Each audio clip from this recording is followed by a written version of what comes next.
5 fonctions sont donc disponibles sur la série K. La fonction NFPA, standard, passe-partout, sert à tout. Le bouton du centre va vous permettre, en cliquant 2 fois, de passer à la fonction suivante.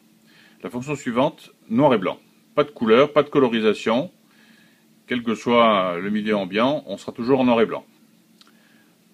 Cliquez 2 fois de suite et vous arrivez à la fonction incendie. Fonction incendie, en fait, vous avez une colorisation qui ne se déclenche qu'à partir de 250 degrés jusqu'à 650. Donc ça permet d'avoir un meilleur contraste dans un milieu où il y a de très hautes températures.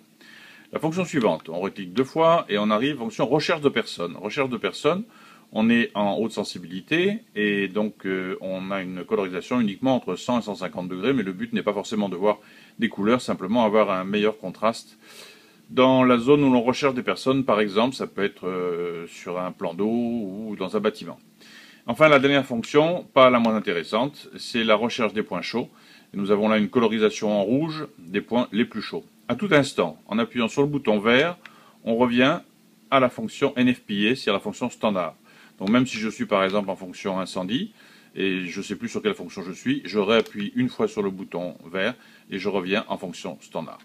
Voilà l'utilisation des fonctions, sachant que l'on peut programmer la caméra pour n'avoir que 2, 3, 4 ou 5 fonctions en fonction des besoins, justement. Pour modifier la configuration de la caméra, on ouvre le compartiment au-dessus de la caméra, on branche le câble USB, c'est extrêmement simple et très rapide.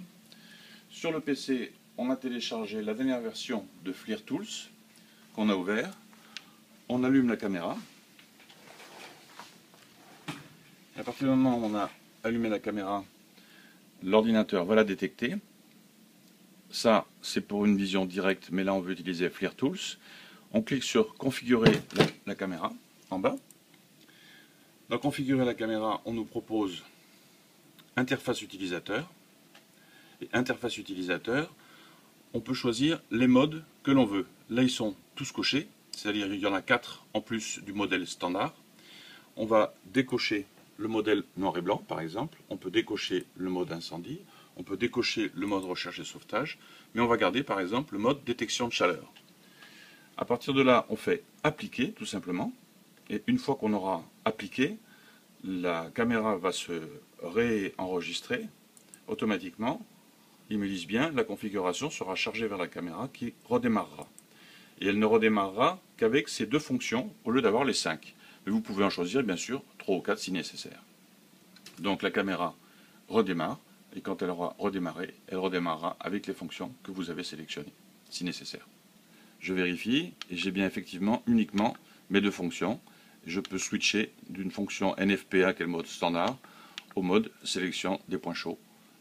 Sélection des points chauds avec du rouge bien sûr qui apparaît dans les points les plus chauds. Voilà. Donc j'ai simplifié en quelque sorte le nombre de fonctions disponibles.